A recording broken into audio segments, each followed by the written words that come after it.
Alors, il n'y a rien à faire, pleura Hélène.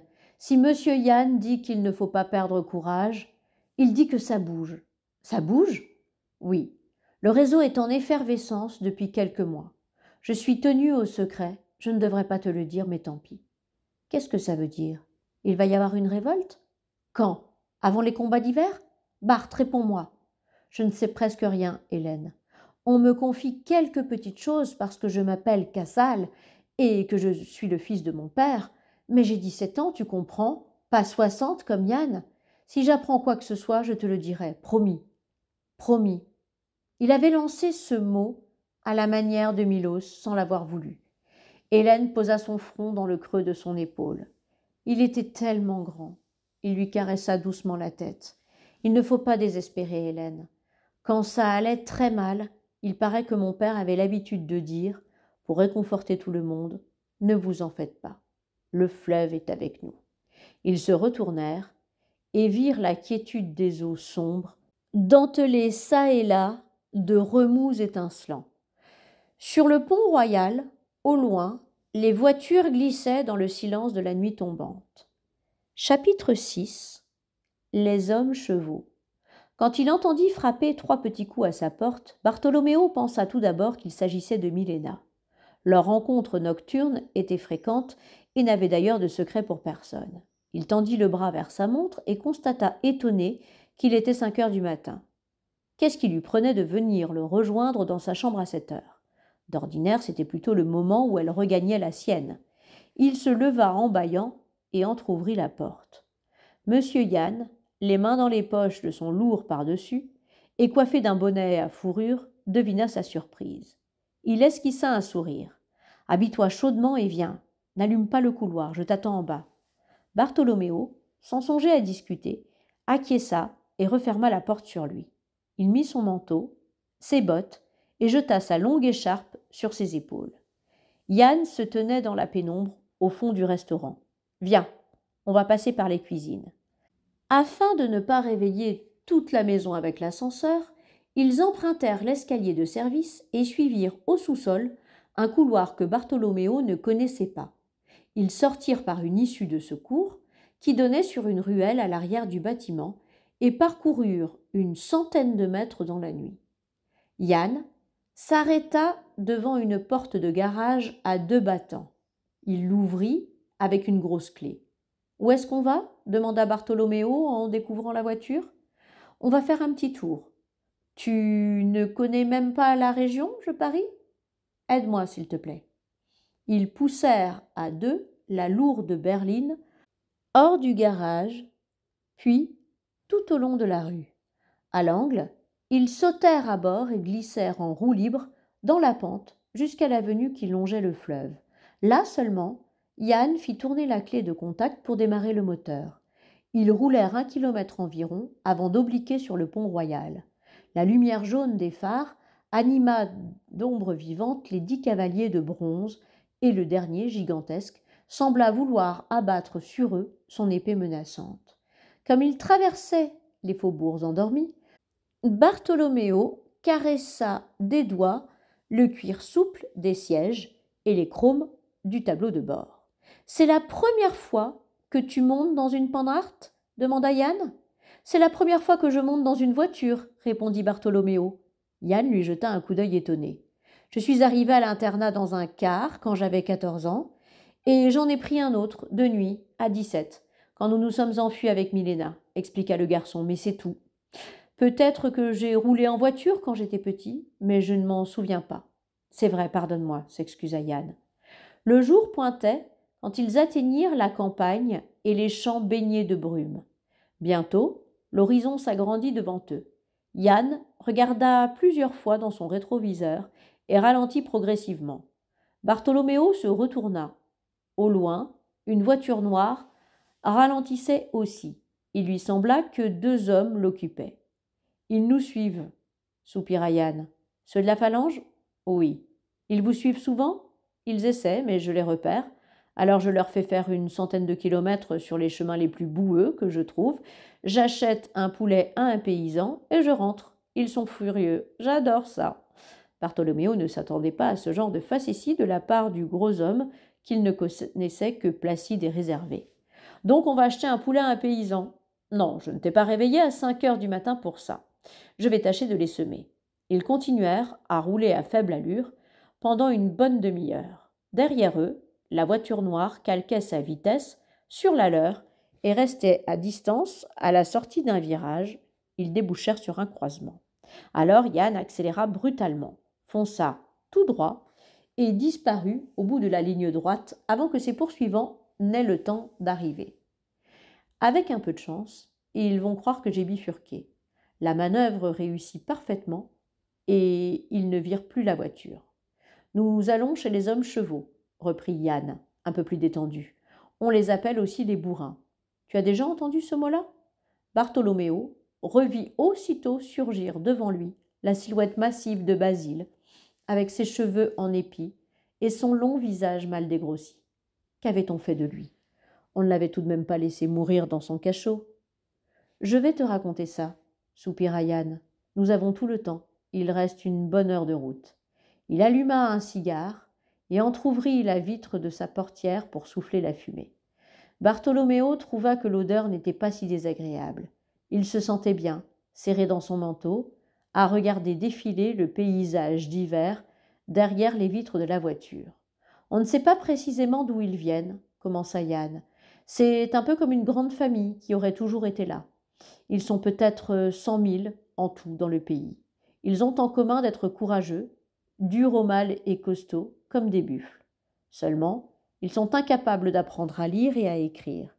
Ils se marient entre eux, si bien que ça se perpétue de génération en génération. On les employait autrefois aux travaux qui exigeaient de la robustesse, en particulier à transporter les charges dans les rues étroites où les charrettes et les chevaux ne passaient pas, d'où leur nom.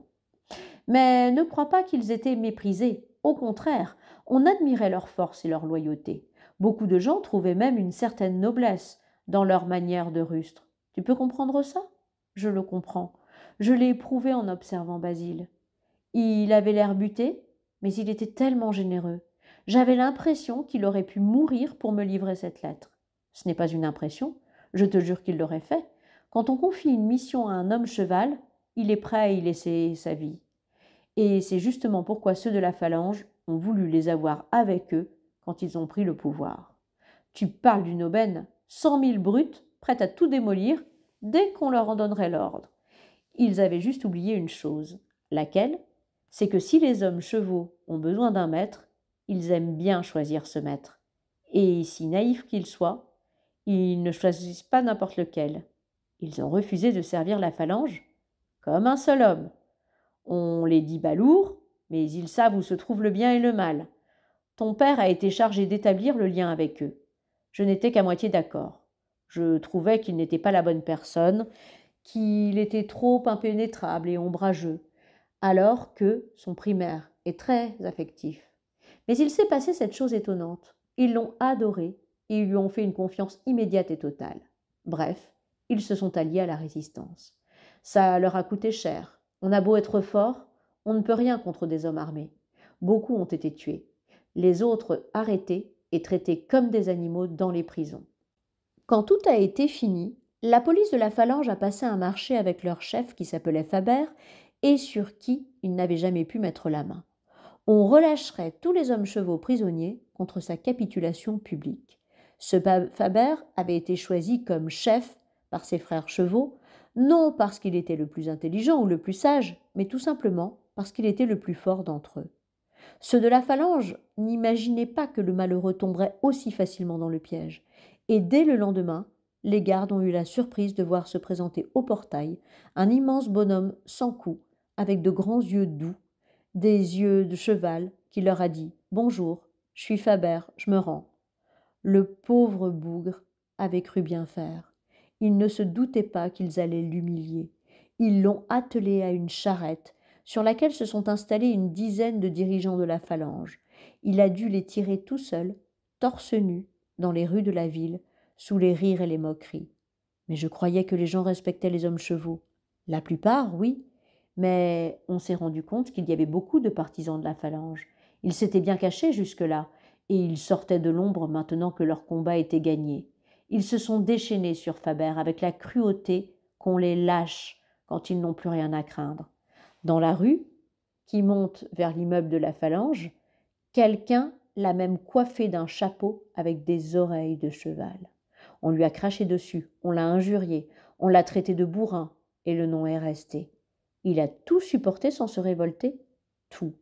Il avait décidé de se sacrifier, et il est allé jusqu'au bout. N'importe quel homme cheval aurait fait la même chose. Il s'arc-boutait pour gravir la côte. Il recevait sans broncher des poignées d'avoine et des seaux d'eau. C'était un homme fier. Ça lui a coûté beaucoup. Mais vous y étiez? Vous avez assisté à ça? Demanda Bartholoméo, conscient du reproche que comportait sa question. Yann marqua le coup.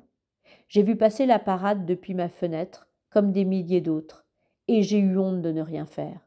Mais tu dois savoir qu'on avait beaucoup lutté jusque-là, et perdu presque tous ceux qui nous étaient chers. Eva Maria Bar, ton père, et des centaines d'autres compagnons. C'était fini. Ils pouvaient se permettre tout ce qu'ils voulaient, et ils ne s'en sont pas privés. Mais ils ont tenu parole? Ils ont libéré les hommes chevaux?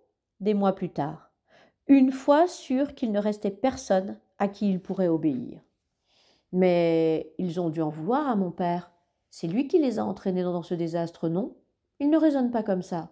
Il continue à penser qu'ils ont bien fait. Et puis ton père y a laissé sa vie.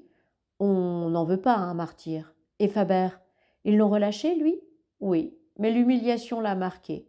Il ne parle presque plus, paraît-il. Il se retirait dans un village reculé avec sa famille, enfin ceux qui restent. Et c'est là que nous allons, dit Bartholoméo à voix basse. C'est là que nous allons, confirma Yann. Ils se turent pendant les kilomètres qui suivirent. Les paysages avaient changé, la voiture serpentait, maintenant entre les collines boisées, dont les cimes étaient coiffées de brume. Plus loin, ils se faufilèrent entre les rochers gris, hérissés de lichens, qui ressemblaient à des dos d'animaux inconnus. Bartholoméo entr'ouvrit sa vitre et respira l'air de la lande, chargé d'humidité. Il avait l'impression qu'ils laissaient derrière eux le monde des hommes et qu'ils entraient dans celui des légendes. Il n'aurait été qu'à moitié surpris de voir surgir un elfe ou un corrigan au détour d'un virage. Les hommes chevaux avaient beaucoup d'estime pour ton père, reprit Yann. Ils en auront autant pour toi. C'est pourquoi je t'emmène chez eux. Bartholoméo eut au bout des lèvres la question qui le taraudait depuis un moment. Qu'est-ce que vous attendez de moi, au juste? Mais il se retint de la poser. Il allait s'assoupir, bercé par le ronronnement régulier du moteur, quand ils entrèrent enfin dans le village des hommes chevaux. Un garçon d'une quinzaine d'années marchait à leur rencontre. « Basile !» s'écria malgré lui Bartholoméo. La ressemblance avec son camarade d'internat était criante. Même long visage, même nez aplati, mêmes épaules puissantes, mêmes cheveux impeignables. Yann s'arrêta à sa hauteur. « Est-ce que tu sais où habite Faber, s'il te plaît ?»« Je sais pas, » dit le garçon, en fronçant les sourcils. « Qu'est-ce que vous y voulez à Faber ?»« Lui parler. Ne crains rien, nous sommes des amis. »« J'ai pas le droit, » laissa échapper le jeune homme cheval, sans se rendre compte qu'il se trahissait. « C'est plus haut, insista Yann. »« Ben oui. » Ils roulèrent au pas et croisèrent deux enfants qui descendaient en courant, l'un portant l'autre sur son dos. « C'est incroyable !» s'exclama Bartholoméo. « On dirait des basiles en miniature. » En haut du village, une jeune fille, au même visage long et sans grâce, montait à pas lents, un seau d'eau à la main. « C'est par là chez Faber ?» demanda Yann, le coude à la portière. « Oui, non, s'embrouilla la fille. Vous êtes qui, vous? Nous sommes des amis. C'est cette maison? Ben oui. » Décidément, il n'était pas difficile de leur tirer les verres du nez. Yann gara la voiture un peu plus haut et ils descendirent à pied, frapper la porte. Une très grande et forte femme d'une cinquantaine d'années leur ouvrit. Une expression de tristesse émanait de toute sa personne. Elle les fit entrer. Les rideaux étaient tirés et il fallut du temps pour que leurs yeux s'habituent à l'obscurité de la pièce. Un gros chat roux dormait sur une chaise près de la cheminée. La femme était vêtue d'un tablier de ménagère et coiffée d'un fichu d'où s'échappaient des mèches blanches. Faber était au lit, leur indiqua-t-elle, mais si vous êtes des amis. Elle monta l'escalier de sa démarche pesante. On n'entendit plus rien pendant une bonne minute. Sans doute parlait-elle à voix basse à son mari. Puis elle réapparut, en haut des marches, se penchant, et demanda par-dessus la rampe. « C'est comment votre nom, s'il vous plaît ?»« Je m'appelle Yann, il me connaît. » Elle disparut à nouveau, et ce fut la même attente silencieuse. Les deux hommes se regardaient sans comprendre. Qu'est-ce qui pouvait bien se dire là-haut? Elle finit par redescendre lentement et se planta devant Yann, les bras écartés, en signe d'impuissance. « Il veut pas vous voir. Il veut voir personne depuis des mois. Il va mal. Dites-lui que c'est important, insista Yann. Dites-lui que je suis avec Casal. » Elle partit une troisième fois à l'assaut de l'escalier. « Mais, souffla Bartholoméo, il va penser que ton père revient? Je ne sais pas. L'essentiel est qu'il se lève. » En redescendant l'escalier, la femme hochait la tête. Apparemment, il y avait du nouveau. « Il vient, » annonça-t-elle, et un semblant de sourire se dessina sur sa face débonnaire. « Asseyez-vous en attendant. » Ils prirent place sur les bancs, de part et d'autre de la table. Elle resta debout, à essuyer machinalement ses mains à son tablier. Elle était lourde, mais le plancher n'avait pas grincé, tandis qu'elle était à l'étalage. Maintenant, au contraire, il gémissait terriblement sous le poids de l'homme qui allait et venait pour s'habiller, et on aurait pu craindre qu'il s'effondre tout à fait. « Il vient !» répéta la femme.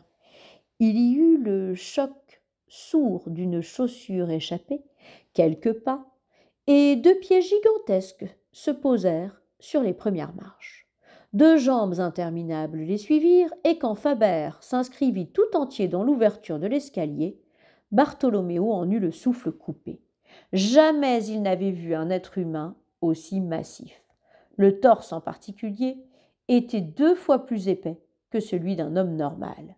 Les épaules, les bras, les mains, tout paraissait doublé. Au-dessus de cette masse énorme, le long visage évoquait la tête d'un vieux cheval triste, avec ses joues tombantes et sa bouche molle. Il ne regarda pas Yann une seule seconde. Il marcha lentement vers Bartholoméo et s'arrêta devant lui. « Tu es Casal ?» Sa voix était incertaine, comme celle de quelqu'un qui s'est tu longtemps. « Je suis son fils, » dit Bartholoméo, troublé. Pour regarder Faber dans les yeux, il devait renverser un peu la tête en arrière, ce qui ne lui était pas habituel. « Tu es son fils ?» dit Faber, et l'émotion faisait trembler son menton. « Oui » répéta Bartholoméo. Alors le géant fit un pas de plus, ouvrit ses bras démesurés et enlaça le garçon. Il le prit contre sa poitrine et le garda ainsi un long moment. Bartholoméo eut l'impression d'être englouti, blotti contre la poitrine de ce paisible colosse. On avait l'impression que rien ne pouvait vous arriver. Quand il desserra son étreinte, Faber avait les yeux mouillés de larmes. Ensuite seulement, il se tourna vers Yann et lui tendit la main. « Bonjour, monsieur Yann, je suis content de vous revoir. » Quelques instants plus tard, ils étaient assis à la table autour d'un pichet de vin. Faber reçut de sa femme un bol de lait. Pendant toute la conversation, il y trempa des morceaux de pain qu'il repêchait avec une cuillère à soupe. Dans sa main, elle semblait appartenir à une dînette d'enfant. Yann commença avec prudence. « Voilà, Faber, tu dois savoir que du temps a passé depuis qu'ils t'ont fait du mal, et que les choses ont changé aussi depuis quelque temps. »« Ah oui, je sais pas, je sors plus. Qu'est-ce qui a changé ? Les gens en ont marre de la phalange. Tu comprends ? S'il y a une révolte, ils seront avec nous. »